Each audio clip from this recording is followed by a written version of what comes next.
Here I have Sammi. She is one of our volunteers and a family also that we are supporting. We're going to talk to her and get real. And get the real truth on Sammi. All right, Sammi. So, can you tell me a little bit about what's going on? Husband Frank, and my husband Frank, whenever my oldest son Frankie, who's 21 now, whenever he was 7, my husband was diagnosed with CML, which is chronic myelogenous leukemia. And I actually was pregnant with my other son Landon, who's 13 now. And so that was like whenever he was first diagnosed. And then Landon was born. So I am. Look at me. Okay. So yeah, I'm a mom of 4 boys. Then there's my husband Frank. He is the one. He is diagnosed with chronic myelogenous leukemia, which he was diagnosed when Landon was first. Well, when I was conceiving. When I was conceived with Landon. Well, not conceived, I guess. When I was pregnant with Landon. Okay. So I was 2 months pregnant with Landon, and that's when Frank was diagnosed. So. It was kind of rough because he was going through treatments and I was going through morning sickness. Okay. So there were nights where I was sick and going through pregnancy issues, and Frank was going through like his adjustment to his oral chemos. Like, so 1 o'clock, 2 o'clock in the morning, he was having like extreme pains. I would wake up pregnant, 6 months, 7 months pregnant, be drawing him a hot bath in the middle of the night to help like with the pain with that. Oh goodness. Yeah. And everybody was sick. Yeah, it was crazy. But then, like I said, Landon was born. We had a couple good years. I want to say when around Landon was 2, things started to kind of like go bad. Like he started becoming resistant to his chemo drugs. Because the type of medicine he takes is an oral chemo. He just takes it every day, and as long as he takes that, it like keeps his levels really good. Like there's no remission or cure really for the type of leukemia that he has. Okay. So that's the only thing that like sucks. Like really the only thing that could get rid of it is a bone marrow transplant at this point. So like what he had to have done because his white blood counts like went through the roof. The first time he was hospitalized, his blood counts were at like 80-some thousand. And so they took him into Shadyside and they hooked him up to this machine. I can't remember what they called it, like Big Bertha, I think is what it was. And it's almost like a dialysis machine, where like it pulls your blood out and it spins it. And it would put the red blood cells in the platelets back in, and it would pull the white blood cells out. And you have to lay still for 4 hours. Mm-hmm. Yeah. Anybody that knows my husband would know that he's the most impatient man alive. He cannot sit still, like at all. So the nurses were yelling at him. The doctors were coming in yelling at him because the blood was all mixing. I mean, it was insane. But eventually they got it. They got his blood cells like down to I think like 30,000. What are they supposed to be? White blood cells are supposed to be between 6,000 and 10,000. Wow, and his was 80,000. Because we're 80. Oh, that was the first time. The second time he was hospitalized was a couple years later. And this time we took him into St. Margaret's just because it was closer. And so we pulled him into St. Margaret's because he was having such bad symptoms. And we didn't know if it was cancer related or if it was like something else. And his white blood cells were reading at 120,000. Oh my goodness. And he was having such bad migraines. And the way that his cancer doctor explained it to us was like, imagine sitting on, like everybody here knows 28. So imagine sitting on 28 at rush hour traffic. And like just trying to like everybody going, like everybody in the city of Pittsburgh trying to get to the same place at one time. That's like 120,000 people trying to get to the same place at one time. That's what was going on with his white cells. They were all trying to go to the same place at one time. So they were like, it's just like combusting through your head is what they explained it. So they did the thing again. They transferred him to Shadyside, pulled the blood cells out. They got them down to 60,000. Ended up changing his medication because they said that his body stopped responding to the medication. So this was, I think, the second time his body had stopped responding to the cancer treatment. Oh, wow. Yeah. Okay. Now, So- how has this affected your family? It's been rough. You now have how many children? We've got Four. We've Okay, got four children. boys. 4 boys. Yeah. That's right. All right. And how has this affected you guys? It's been rough because like the one thing that like people like even our own family members sometimes don't understand is like, I mean, we're constantly worried about Frank, but at the same time we're also constantly worried about our kids. Like Frank doesn't want our kids to see him suffering. Like he doesn't want this to affect our kids, and like he wants our kids to grow up with a normal life. And like, you know, there's been so many times, especially Landon, you know, like Frankie, he was a little bit older whenever like Frank got diagnosed. But with Landon, I mean, he grew up watching Frank in and out of the hospital. And Nico, I think, was affected the most. So Nico is our third son, and he was 6, 7 months old whenever Frank had his next issue, and they still don't know what caused it. Like, the cancer doctors will tell you that it's not from his cancer, but then the neurologist will tell you that it is from his cancer and his cancer meds, and they like just fight back and forth and trying to tell us what caused it. But one day he was actually out hunting with our son Landon. They were turkey hunting, and he just couldn't get, he wasn't able to walk.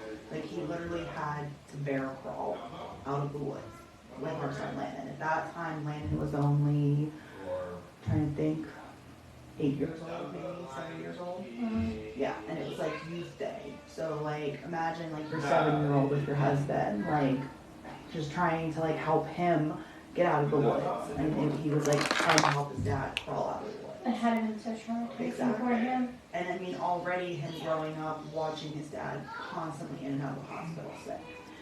And so he called me and like, I'm like, how are you gonna drive home? He's like, I'm okay to drive, I couldn't walk. He's like, I couldn't put pressure on my legs. He's like, I can drive, I can get home. He's like, I just need to go to the emergency room, something's wrong. So whenever we got home, when he got home, we took him to St. Margaret, because that was the closest hospital to us. And they did all the tests on him, and they told us that his spinal cord was decompressing, and that he needed to have spinal cord reconstruction surgery. So at that time, there were orthopedic surgeons at St. Margaret's Hospital that operated on him. They did the operation, and he was in recovery. 2 weeks after he was in recovery, the operation, whatever they did, failed, and he lost his ability to walk again. So they had to go back in and they had to operate again. So the orthopedic surgeons again went in, they put rods and screws in the back of his neck, and this time he was in the hospital for like a couple of months recovering. And then Nico at this point was about 9 months old when this all happened. And actually the one day that we were visiting Frank in the hospital, he had just had his second surgery at St. Margaret's. And we had just left visiting Frank, and I was driving home. We don't live far from St. Margaret's Hospital, so we live in Etna, which is maybe a 10-minute drive. And all of a sudden, Nico started like choking in the car seat. And I'm by myself, I pull over, I start freaking out. I get him out of the car seat, and he starts just throwing up everywhere. And I'm like panicking, crying, like didn't know what to do. Luckily there was a Med Express, like right where I pulled over.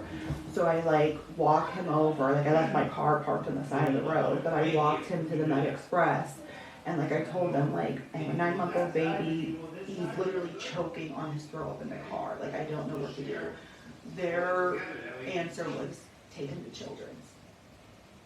I'm like, I can't drive to Children's. It was 5 o'clock in the afternoon, rush hour traffic, by myself. like, how do you expect me to take them to children's at this point, you know? So it seems like you've been doing this a lot on your own. A lot, like, a lot of it was on my own. And what about now? I mean, now, I mean, like, Frank's home, he's okay, but a lot of it is still, I mean, it's us, but we're on our own, like, you know, it's us against the world. What about working-wise? Well, I work from home. When Frank first got hurt, luckily at that point, my job, like, I had just gotten transferred to a new department. And my new department was really flexible with working from home. And they were awesome. Like, my bosses, everything were super, like, awesome with what was going on, what was happening. And they even let me train from home. Okay. And I have been pretty much based at home for 7 years now. During COVID, I was like the go-to person for people that were having issues, like adjusting to working from home, because I mean, it's a hard adjustment when you go from working in the office full time. Absolutely. Yeah, to having to work at home and be virtual and then, you know, do everything virtual and like, it is. I mean, it's a really hard adjustment, but I had already been through that. So like, I was the go-to person that people could like ask questions like, you know, how did you adjust to this, you know? Well, I was actually just told that after I just got approved for permanent base from home, because they had started to make people go back into the office since COVID just recently, and I had to apply for based at home, like permanently. And I applied for it, I was approved for it, and now all of a sudden, they came back after I was approved for based at home, not even like 6 months ago. No. And they tell me that the corporation is saying that if I don't live over 50 miles away from an office, that they want everybody to start coming back into the office 60% of the time. How does it affect you? Me, it has been a nightmare. My anxiety has been through the roof. I've had panic attacks, haven't been able to sleep. I mean, I literally, since they have told me, I literally, I've done nothing but cry. And then I tried to get the paperwork, because they said there's paperwork that my doctor could fill out. And of course, I go to get the paperwork for my doctor, and my PCP that I have had for, I can't even tell you how many years, he was amazing. My husband actually went to high school with him, and he's been through everything with us. Like, all of my kids, other than Landon, he was their doctor from the time they were born. I think Landon was maybe 2 or 3. That's how long we've known as a PCP. He left. And so, like, we've had to see another PCP in the practice. And, I mean, our new PCP is great, too. Like, I like him. But he was on vacation. Oh my goodness, girl, you have been through some shit. Yeah. You have So, really yeah. been through it. Yeah. I literally say, like, you know, that saying where they say that, like, God doesn't give you more than you can handle. Well, God must think that I'm a total badass, because Absolutely not. Absolutely not. Yeah, because like literally it's insane. Okay. But yeah. Alright, so you're going to Disney. Yes. You're Thank going to you. Disney in May. You're welcome. Why Disney? Why a vacation? Why? What is this going to do for you? Honestly, Do you think this is going to do for you and your family? That's what I want to know. That's what I need to get to. we have not been, I mean, we go to Topsail, North Carolina, usually every year, because that is where my husband's family, they have a beach house down there. Okay. And that's usually where we go. And honestly, that's where our honeymoon was. Like, it's just our place. Like, if I could retire there, if I could move there now, that's probably where I would move to. It's just, you know, but it's on a vacation to us. It's like a second home. Mm-hmm. So we've not been on a vacation, I can tell you, in I don't know how many years. Okay. And, like, we have not been to Disney. Okay. Frank's only been to Disney once in his life. Landon was 6 months old when we went. Frankie was 7, and Nico and Stefan have never been. Okay. And Nico, I mean, he's like I said, he's borderline on the spectrum. Like when he was, like I said, going through all this with his dad, he ended up with a developmental disorder. They said he had PTSD from his dad being in the hospital and having to visit his dad in the hospital. So Nico, you know, from seeing everything on TV and the Disney, he's constantly, I want to go to Disney. I want to go to Disney. He watches YouTube videos and he wanted to be a YouTube star so he could raise enough money for us to go to Disney. Like that was his thing. Like he was trying to have his own YouTube channel so that we could go to Disney. And so I just think that, like, you know, they say Disney is the place of like dreams and magic. And I mean, I haven't even been to all the Disney parks. Like I've only been to Magic Kingdom and then like Universal. Never been to SeaWorld down there. I haven't been to SeaWorld since it was in Ohio when I was a little girl. So like this is all gonna be like even new to us. Okay. And and even Frankie, like Frankie's my older son, he's 21 and he's gonna be coming on the trip. And that's what Frank is most excited about too, is that all of us are gonna be together and it's a family trip. And we haven't had that, and I can't even tell you how long. Probably since Nico was 2 years old, and he's gonna be 7 years old soon. Okay. Well, we got a countdown. The countdown is less than 60 days. We have less than 60 days as of right now. Sammi and her family will be going to Disney World, so we do have a donate button up for them. If you want to send this sweet girl and her family to Disney, and please click that donate button and help them get there. This girl has literally been through it all. And I hope that Frank gets better. Me too. That's number one. I have all of your dreams come true. I hope you are able to stay home from work.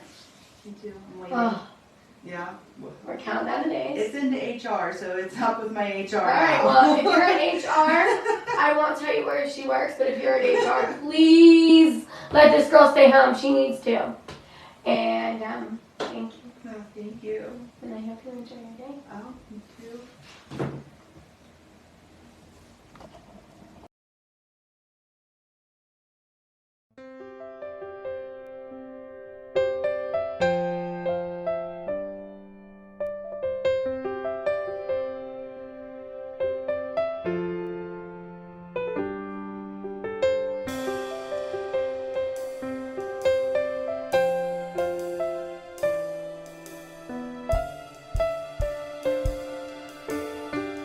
Making their dreams come true. At Jamie's Dream Team, it's the next dream that is our most important one. It only happens because of great people like you.